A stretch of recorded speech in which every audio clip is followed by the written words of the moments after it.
dans Behind the Show, la capsule où je vous embarque dans les coulisses d'Univers VO.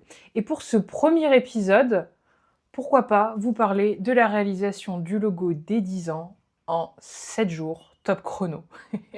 Vous avez bien entendu, en 7 jours. Je pense que je vais mettre une image de Julien quelque part parce qu'en gros, il ne m'a pas donné le choix. J'ai eu que 7 jours pour le réaliser et je vais vous raconter pourquoi. Tout commence cet été avec Julien qui a reçu la relance ultime d'Hotspot. Flairant le bon moment, il a juste réussi à négocier un prix qui défiait toute concurrence. Et on peut dire qu'il a eu le nez fin. Dites-vous, depuis plus d'1 an, j'avais construit le CRM sur Notion et chacun avait sa version Excel. Je pense perso, j'ai dû récupérer la V50 de chacun. Donc là, Hotspot, c'est vraiment la bascule. C'est un CRM centralisé, sales comme le grand saut. Et franchement, j'ai plus envie que vous passiez à côté d'une de nos nouveautés. Mais intégrer un monstre comme Hotspot, sans aide, c'est un peu comme vouloir piloter une fusée avec un tuto YouTube. C'est pas vraiment recommandé. Donc on a fait appel aux meilleurs. Un grand merci à l'équipe de Make the Grade qui nous accompagne.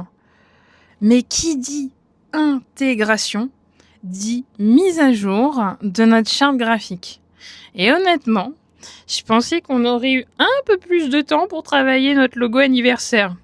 Une grosse erreur, parce que les devs, ils avaient besoin de nos visuels à jour le plus tôt possible pour tout intégrer sur Hotspot.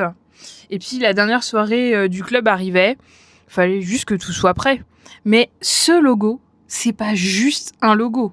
C'est 10 ans d'aventure, de rencontres, de projets. Un symbole fort. Et moi, j'avais 1 semaine pour le créer.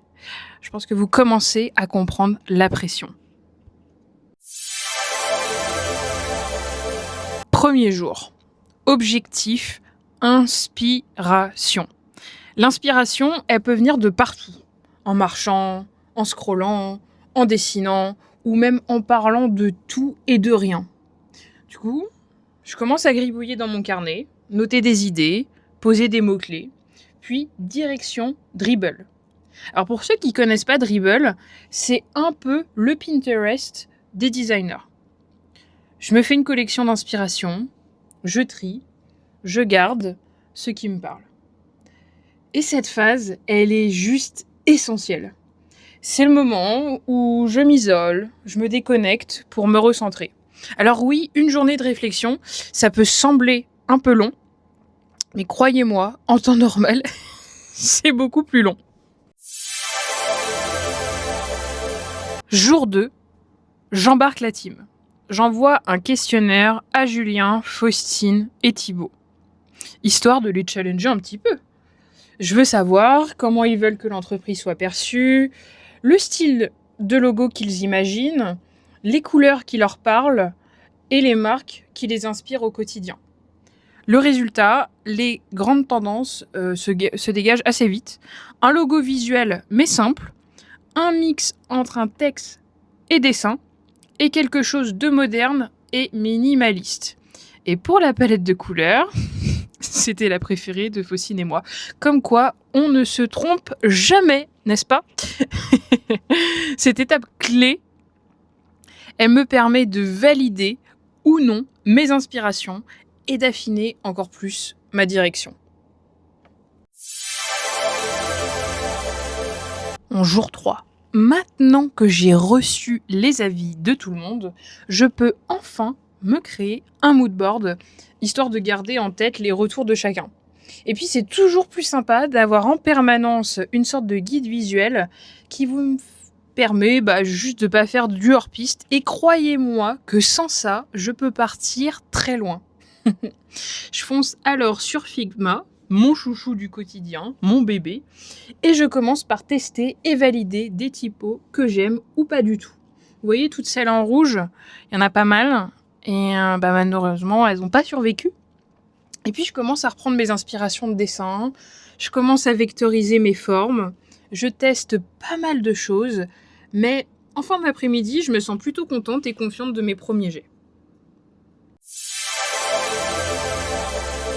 Jour 4. Bon, clairement, il faut que j'avance, car je dois terminer la version finale pour demain.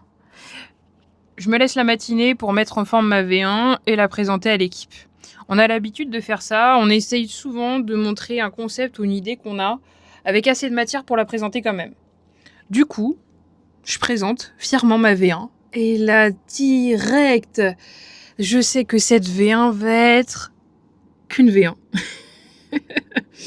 Je commence par « Alors j'aime bien, mais... » ou Faustine par c'est pas mal. » Ah, quoi ? Juste pas mal, alors que ça fait 3 jours que je me creuse l'esprit. Bon, je plaisante bien sûr. Et c'est là où je sais que je peux puiser ma force et me reposer sur leurs conseils. Je me dis, j'aime bien le côté réseau et planète, mais n'oublie pas que dans Univers VO, il y a univers. Donc essaye de pousser un peu plus dans ce sens. Même constat pour Faustine. La question que l'on se pose à ce moment-là, c'est cohérence. Nous sommes les fédérateurs. Notre ambition est de créer des liens. Et de ces liens naissent l'écosystème.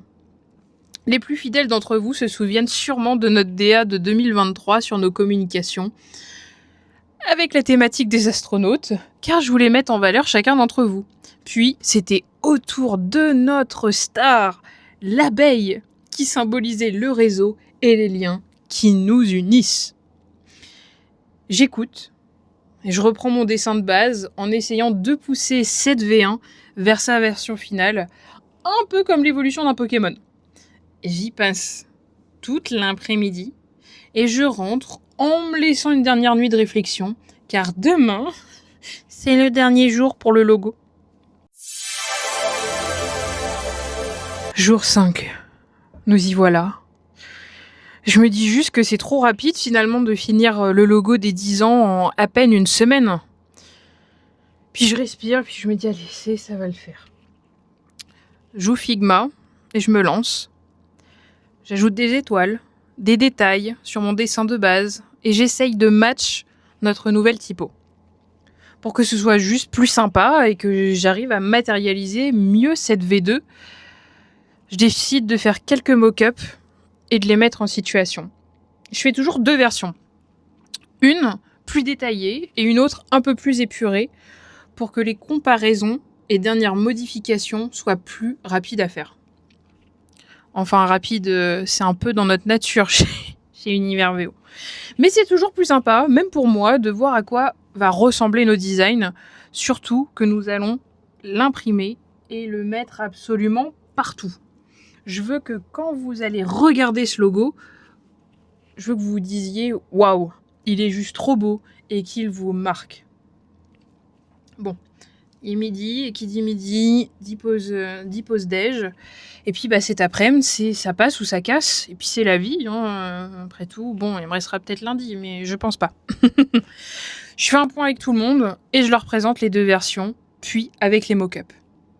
Ça y est, vous m'avez perdu, je stresse, j'essaye de me justifier surtout, car je déteste les moments de blanc. Non mais c'est vrai, qui laisse une âme en peine dans le flou comme ça ? Et là, miracle, ils aiment le plus épuré. Au début, je n'y crois pas, mais croyez-moi, il y en a toujours un qui va vouloir un petit ajustement, et c'est normal. Mais avec le stress, c'est juste encore plus stressant. Mais non, pour une fois, ils sont unanimes. Je n'y croyais pas, c'est si rare que j'ai noté la date dans mon agenda. Bon, pour le fun, je vous ai fait une vidéo digne d'Hollywood pour vous le montrer enfin, et j'espère qu'il vous plaît.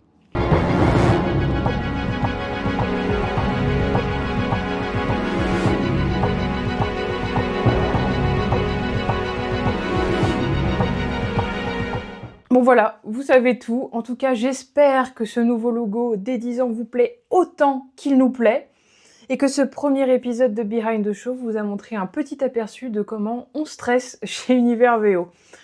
On se retrouve le mois prochain pour une nouvelle histoire et un nouveau défi. Et n'hésitez pas à me mettre dans les commentaires s'il y a un sujet que vous aimeriez que j'aborde. Et on se retrouve très vite.